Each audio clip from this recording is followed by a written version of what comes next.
Yo, it's good. This is Pilgrim, and you're tuned in to Behind the Producer. Yo, it's Slater, and you're listening to Behind the Producer, where we interview all your favorite producers on the internet and give you a glimpse into producer life, their gear, and their secrets. So remember to bang that subscribe button and bell icon at the bottom of the video, and give us a thumbs up if you like our shit. Today we have a special guest in the motherfucking building. I don't know if I should be cussing around him or not because he is he is 16 years old. Wow. Yeah, man. That's crazy. He has over 2.8 million views on his YouTube channel. God damn. 18K subscribers. This guy is super talented to be so young. And his beats are crazy. A fun fact about him, he says he's only been producing for a year. It is the homie Pilgrim. What's going on, bro? What's up? What's been good?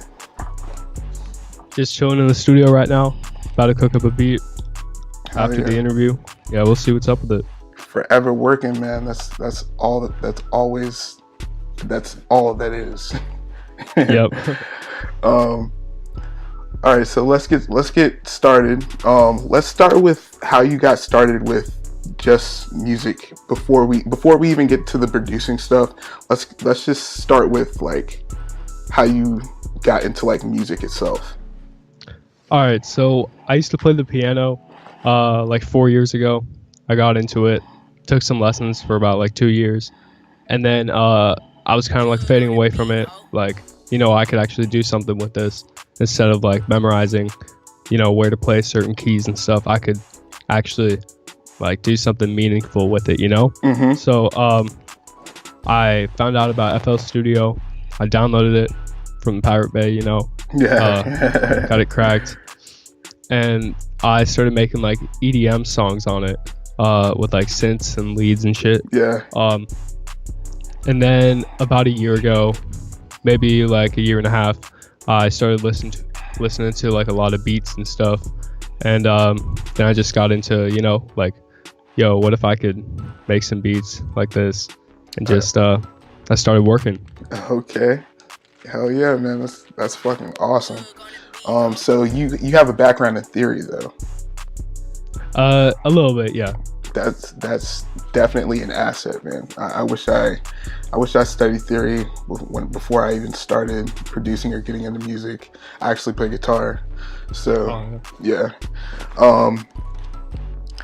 So yeah, like speaking of guitar, I noticed that you use a lot of guitars in your beats. Do you play guitar by chance? Not really. I'm starting to play it. I actually have a guitar right here. I honestly don't know how to play it at all. Yeah. I've been trying to learn how, just with like to play chords and shit. But yeah, honestly, I don't really know how. Just like using VSTs and stuff. That's what I know how to do. Yeah, digital. Everything's digital nowadays. Doesn't matter that you need to learn how to play an instrument or not. Everything's digital. So yeah. So what got you into producing, man? I mean, you kind of answered that question, but like, what really like got you there? Like, well, I'd say around the time when I started making beats, it was around the time when I started listening to rap music at first. So yeah, I kind of switched over like from listening to like EDM and that kind of stuff to listening to rap. So I think the song that really got me into listening to rap music and like producing basically, I listened to a lot of Montana of 300. Okay. Yeah, he's nice, man. Yeah, like Ice Cream Truck. I really like that song. Computers, his remix of that one song. Yeah. I think it was Bobby Shmurda. I don't know I think so. Yeah. So I really fuck with that, and so I started making beats like, like Chicago drill beats basically. Okay. And like that Young Chop kind of stuff. Yeah. A lot of my friends really liked it, so they're like, yo, you should keep doing that. So then I kept doing it, expanded like my whole genre kinda, and that's how I'm here today. Hell yeah, man. That's awesome, dude. So when did you decide to like take producing seriously? I'd say like probably back in like last March. That's when I'm like rebranding myself basically. Got like a whole new video layout, logo, everything. Yeah, started really enforcing my prices. No more free beats, you know. yeah, definitely. Like I'm not gonna send beats out to somebody because they ask anymore, you know. Yeah, That's absolutely. And yeah. I remember I made my first got my first payment off of beats back in February. That was on a $125 sale, and that was crazy. I'd never like gotten that kind of money before. Yeah, that really like got me. We're actually gonna get to that in a few, but no, it's fine, dude. No, it's fine. So tell us about your first beat you ever made. How did that come about? All right, so the first beat I made, I remember it. I actually found it on a flash drive I had near the printer. I have, but let's see. I know I used I think it was Citrus as the main lead in it. And it was like this bell sound. I had the kicks, for those of the rolls. people for those that don't know, Citrus is a plugin in FL Studio. So yeah, continue. Sorry, I had to. And it was just like a repetitive melody with the drums. And yeah, I didn't have a tag or anything. I didn't really know what to do with this. So I just uploaded it to my Instagram at the time, just a recording of my screen and the beat playing. And people were like, yo, that's dope. I keep working on that. Yeah, I got it. You got to send me that beat, dude. Right. I'll see if I can find it. Yeah, man. So what's the story on your producer tag? All right, so my original one, it was me just saying, you know, Pilgrim into a shitty microphone I had, and adding some reverb and like chopping it. I actually made it go Pilgrim. Yeah, I changed it. I actually I was doing a collab with JP Sounds. This is like my first like shout out JP Sounds. I want that interview. Yeah, Yo, let him know, dog. Let him know I want that interview. I know he opened my DMs, man. I know he did. You could definitely get one. He's yeah, man. But he's like, you know what, I'm gonna redo your tag. So I sent it to him. He changed it to make it say like Pilgrim once. The audio or like the panning on it sounded really dope. So I stuck with that one. And then I think it was back at like the beginning of the summer, I was just like on the internet all day looking for like video recordings or audio clips of people saying like Pilgrim or something, seeing if I could turn it into a tag. So then eventually I saw a video titled just Pilgrim, and I guess it was from some old like John Wayne movie or something.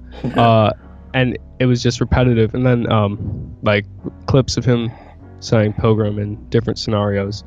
And then I saw one, he just like shot a gun at somebody and he's like Pilgrim, and I'm like, yo, that would be perfect. So I chopped it out, add some reverb, some effects and stuff, and that's the tag I have today. Yeah, that tag is pretty sick. Like it's funny because every producer has their story about their tag, and I think that's a question that I'm going to ask all of my guests, you know. Yeah, it's a good one. Yeah, I think it's funny, like the stories behind them. But what are your main influences for your brand and your music? A lot of other type beat producers on YouTube, Josh Petruccio, like Foreign Beats, JP Sounds, Fly Melodies, Young Taylor, all them help like make me like step up my beat game, you know. Yeah, absolutely. Try to do something better. Seeing people get placements that make type beats like Cash Money AP, just seeing them get like placements and like, yo, maybe I could get a placement if I make a beat and it ends up doing pretty well. So yeah, they're my like inspiration. Absolutely. And outside of that, I'd say you know, like Metro Boomin. Shout out Metro Boomin. Southside. Yeah. Yeah, 808 Mafia. Shout out 808 Mafia, Southside, TM88, all of them. Yeah. Yeah, man. Like, you have a very, very polished sound. Like, I can say that with confidence. Like, you have a very polished sound, and you don't hear that from a lot of producers on the internet right now. I don't. We'll get into creative process stuff like right now. So, All right. what DAW do you use? Yeah, well, you already said FL Studio. Yeah, FL Studio 12. I've always used it. Never really known why like people use 11 or anything. Yeah. I know before 12 came out, it was like the most recent version. But I just always use 12. I like the interface of it. I like the color scheme and all that. It's just really easy for me to identify what effects do what, and my workflow in it is pretty fast. So yeah, that's the upside of it. Yeah, those are excellent points. I use Ableton, so workflow is not the greatest. Like Tristan was saying in the last interview I had, that you get the whole package with FL Studio. Like I think the interface, it has a lot to do with like how producers like can push out so many beats, and they come out like really good. You know what I mean? Yeah. So I don't know. But yeah, man. What would you say your style of producing is if you could describe it to someone that's never heard it? I have a lot of influence from R&B, like Party Next Door and Drake. Mm-hmm. Those kind of styles, Bryson Tiller. I feel like I've like such a broader spectrum of beats than other people. Like I could have like a smooth sound, or it could be really dark, mm-hmm. or have a lot of energy, Yeah. It could sound like spacey or sad and depressing. Yeah. So like I try to cover everything, Yeah, like that kind of XXX Tentacion kind of stuff. Yeah, definitely, man. Like you definitely have a very broad stroke, Yeah. So what are some things that inspire you to sit down and make a beat?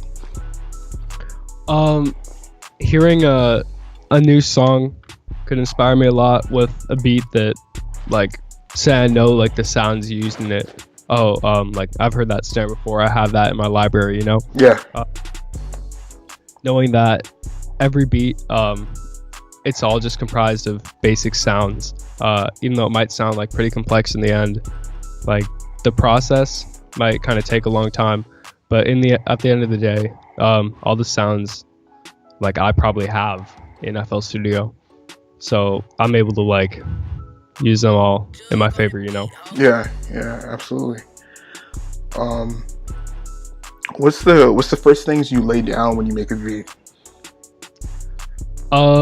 Definitely I find a melody, and then I do kicks, and then 808s, then hi-hats, and then, or actually I probably do snares first, and then 808s and kicks and that. Okay, yeah. Usually I've heard one or two producers like lay down drums first, which is very odd. Like, yeah, like I don't really know how I can do that. I've heard a couple producers say like, yeah, I do the drums first. I'm like, really?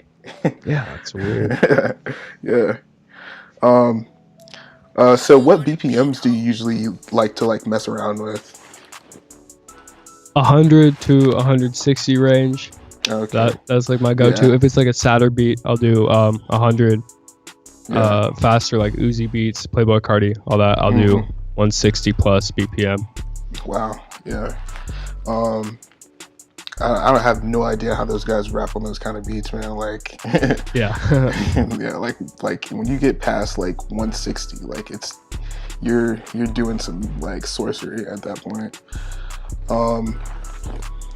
Do you like using samples, or are you like a synths, presets kind of guy? Probably the majority of my beats use samples or loops from like loop kits and stuff. Mm. I love using samples though, flipping something like, or hearing a beat and then knowing the sample that was used in it. That's always dope. Yeah, absolutely. I love using samples though. Yeah, it's really fun to sample things, especially if you can find like the right sample and it just sounds so wavy. Like Yeah. yeah, man. How do you go about getting your samples and drum kits? For samples, I go on SoundCloud usually and just spend hours on there, like exploring, trying to find new sounds, you know, that not many people have heard, but could still be really good. Trying to find like, you know, a good sample out of maybe 1,000 bad samples. And for drum kits, my go-to is Wave Supply. Desrite's kits, those are all fire. Okay, yeah, I've heard good things about those kits. Yeah, might be making those purchases soon. I just copped his new kit, so go cop that. Okay, yeah, definitely, dude. What are some of your go-to drum kits? Well, you just said. Yeah. Actually, I'm gonna pull up FL right now to see what's in my folder. All right. So this one kit, I've used this since I started. It's called Lost in Space. It's by Skyro Beats. I don't really know what happened to him actually. He was popping, but then he was on the come up. But then he just like stopped uploading beats. His kits were so nice though. Yeah, the Skyro Beats Lost in Space kit. I also use the Beat Plug kits. This Ricky Rax, the Billboard drum kit. That one's really good. Yeah. And this one kit I found on like Reddit drum kits for my Playboy Cardi beats and stuff.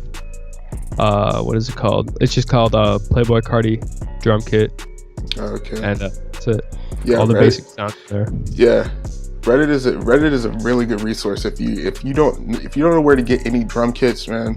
Reddit is always a go-to resource for drum kits and stuff like that.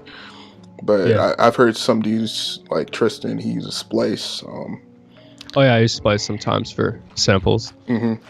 Yeah.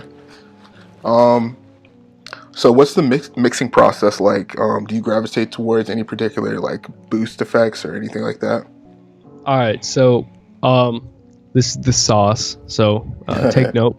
Yeah, just on my master, the only thing on there is a Fruity Soft Clipper.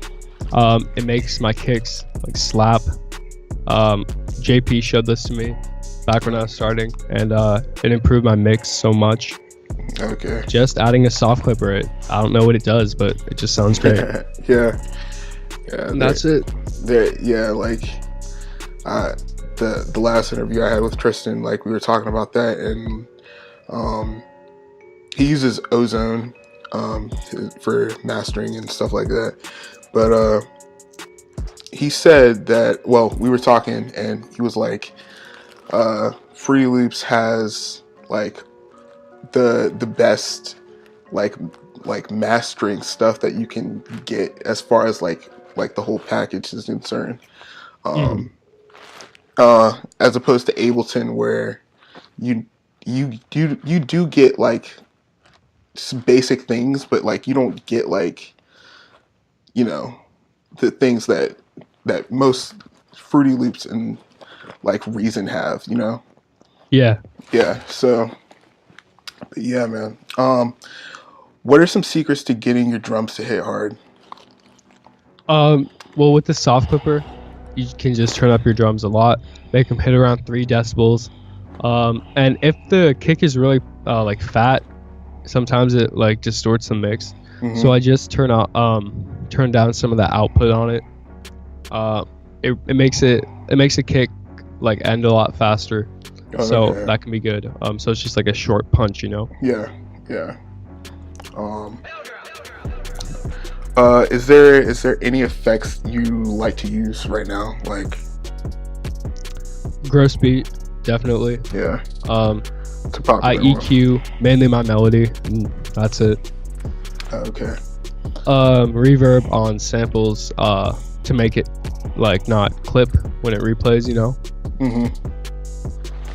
And yeah, that's about it. Okay. The fruity reverb, right? Yeah, fruity reverb. That's it. Okay. That's pretty sick. Like I said, man, your stuff is very, very polished sounding, and I know a lot of producers that can need to take note on that, like for real. So let's get into like the money making. Let's talk some money, man. Let's do it. So I asked Tristan this.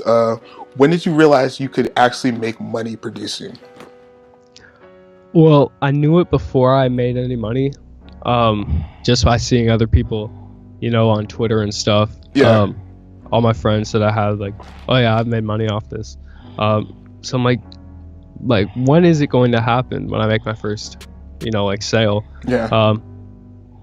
And then after I made my first sale back in February, just last February, yeah. So coming on a year now, but that's when I realized, like, wow, if I just keep doing this, I could make these kinds of sales all the time. And then it just went up from there. Yeah, I'm sure you're making good money right now. Yeah. What was it? Well, I was gonna ask you what was it like to sell your first beat, which you already explained that. Do you know who bought it? Yeah, I do, and I offered him a free beat because I actually fuck with his music a lot. Let's see, his name was Ty Arsenal. Okay. Shout out Ty Arsenal. If you're listening to this, if you ever get to listen to this, shout out Ty Arsenal. Yeah, for real. What would you say are some good tips to getting a lot of subscribers in a relatively short period of time? Make beats that are relative to who's popping right now. You want to supply what people want to see. So there's a lot, or people want, like, right now, definitely Uzi, definitely Lil Peep. Yeah, definitely R&B beats like Bryson Tiller and stuff. It's a lot like oversaturated with the Playboy Cardi beats right now. Okay. So just try to stay on top of like who's really popping right now, you know? Okay. Yeah, definitely. That's great advice.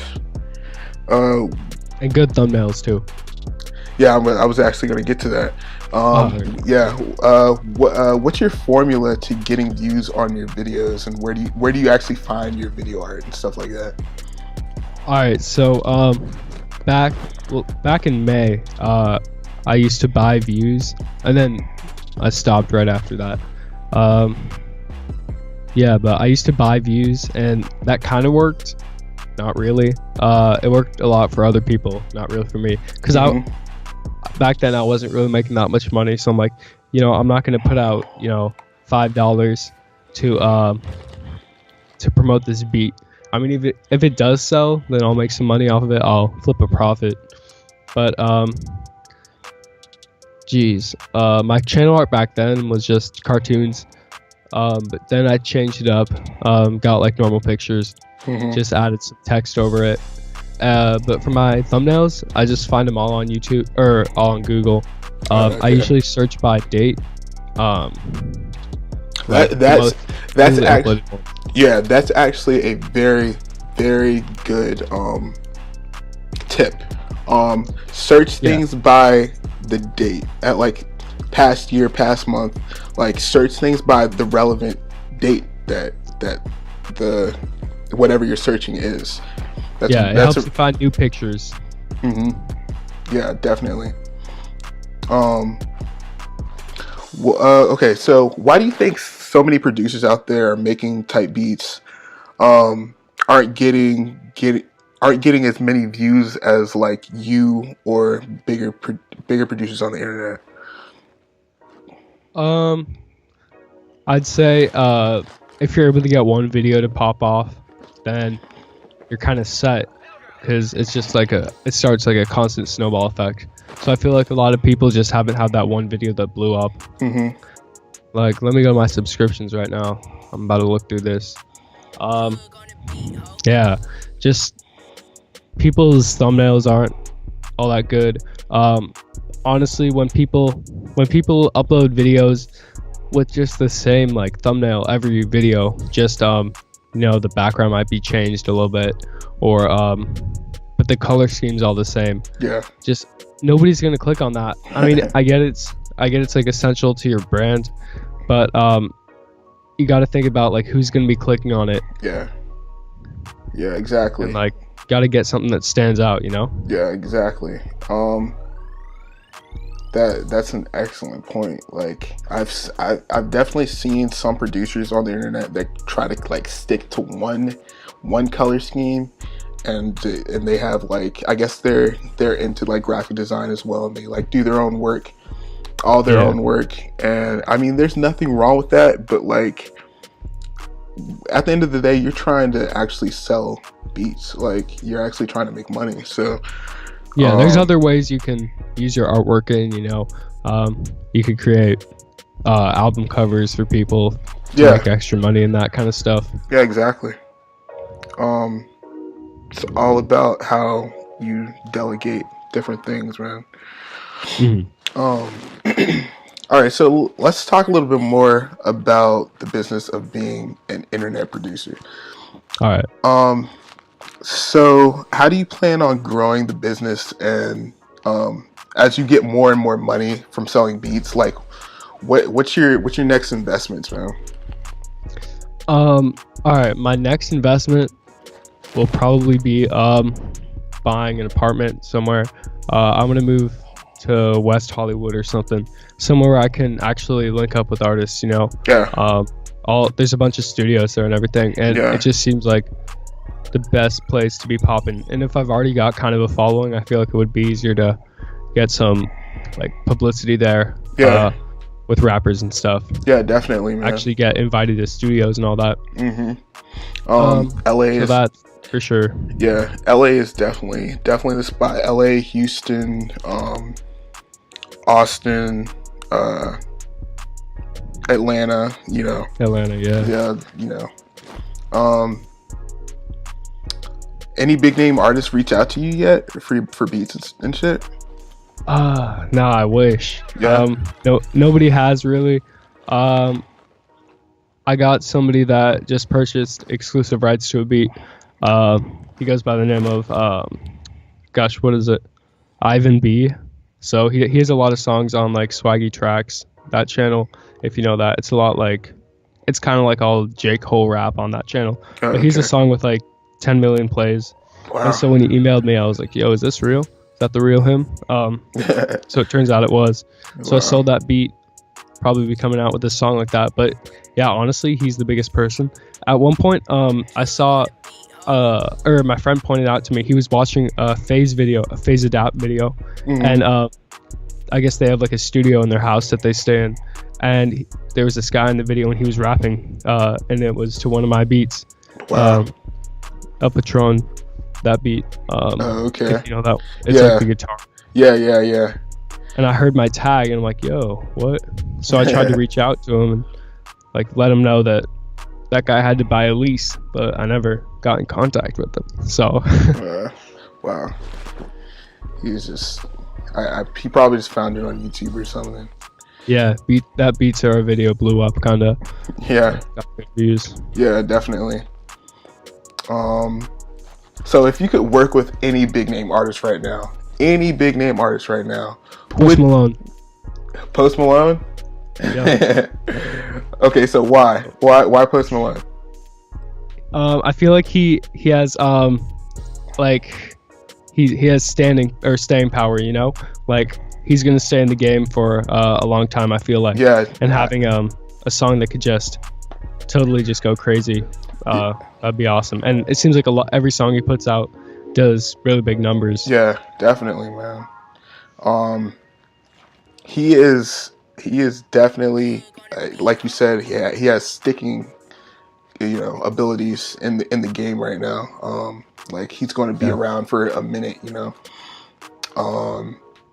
But yeah, dude, you are so ahead of like light years ahead of like so many producers out there, and you're only 16 years old, dude. Like, appreciate it. You're definitely like so fucking intelligent, and like I'm blown away right now. Okay, so if you could work with any producer on the internet right now, who would they be and why? Oh, probably, I know a lot of people probably would say this, but Cash Money AP. Yeah, definitely. Cash Money AP is... He's just like on the come up, and his style is so dope with his drums and the way he does his hi-hats. I just love it so much. Yeah, and he can make even like a bad melody probably sound good with his drums. Yeah, so like it's just that bounce, man. Like he has like the sauce to like bounce. Yeah, like that Atlanta shit. Like I don't know what he does. It's some type of sorcery. I don't know.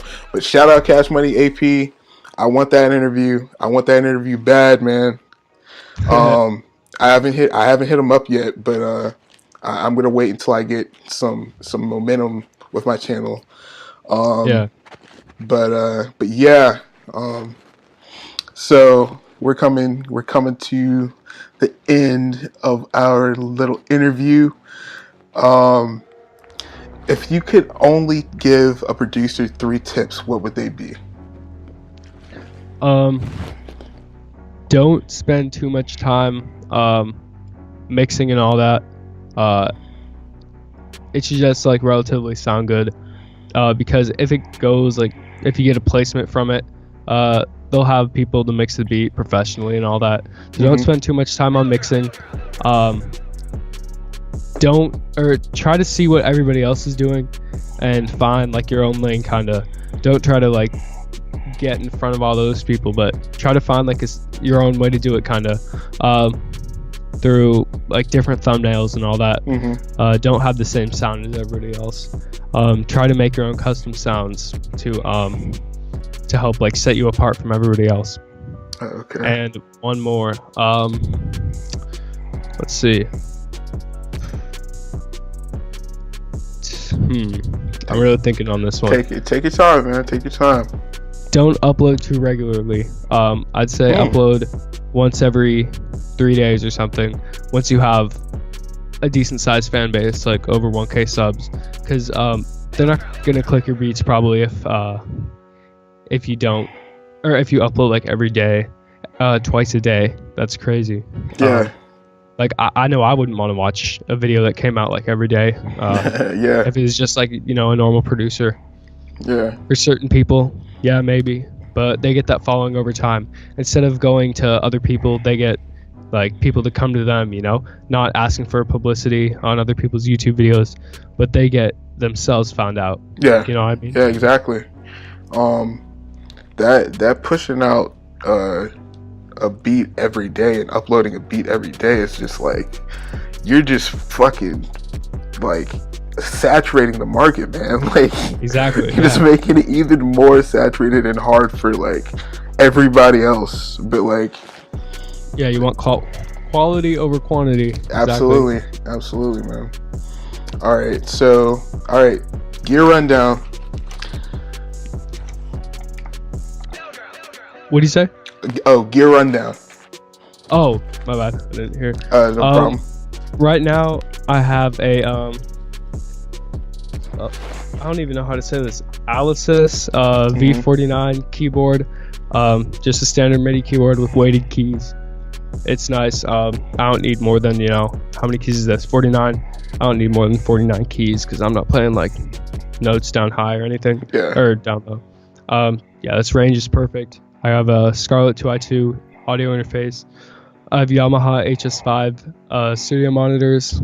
I have a Razer Blade 2017 laptop. Oh, really? Dude, I want one of those so bad. Oh my god, I'm so jealous. Yeah, I'm so jealous, dude. Dope.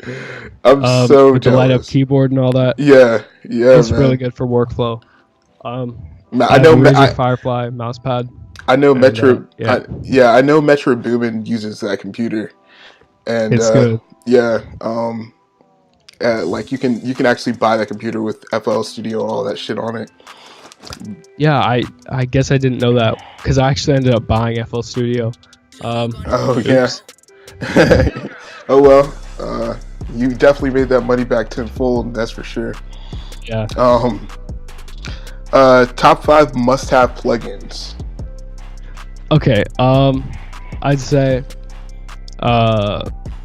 Gross Beat, because the $200 version of FL doesn't come with it, so Okay, you need yeah. that. You can just crack it. Instead, you get it for free. I didn't say that though. If you're yeah, if you're using Ableton, Melda Productions makes a similar thing as to Gross Beat. They kind of do the same thing. I think Gross Beat has a little bit more to offer, but Melda Production, M Rhythmizer, I think that's what it's called. I'm pretty sure. But yeah, man. Thank you so much for fucking doing this, dude. Like, Yeah, no problem. yeah, man. Like, this was fun, man. I would love to have you back on the show in the future. Go ahead, For sure. go ahead and plug whatever you want to plug. Buy one get two free. Pilgrimbeats.co. I will always have buy one get two free. Actually, I wouldn't say always, but just come cop beats while you can for a low price. It's going up soon. Definitely. And also go subscribe to my boy Jug Beats. He's on the come up. Yeah, he's about to blow up, so watch out for him. Definitely. Behind the Producer is brought to you by my course that will be launching at the end of January, called Music Production Mogul: The Secrets to Making 6 Figures Plus as a Music Producer. I'm running a contest right now. I'm going to be choosing 50 lucky people to win my course, which is valued at $497 for enrollment. And it's cool if you don't win, because everyone else will get $200 off the course. All you have to do to win is to go to my website in the description of the video and put your email at the bottom of my website, and you're entered to win the contest. This contest will only be running for a limited amount of time, so get in while you can.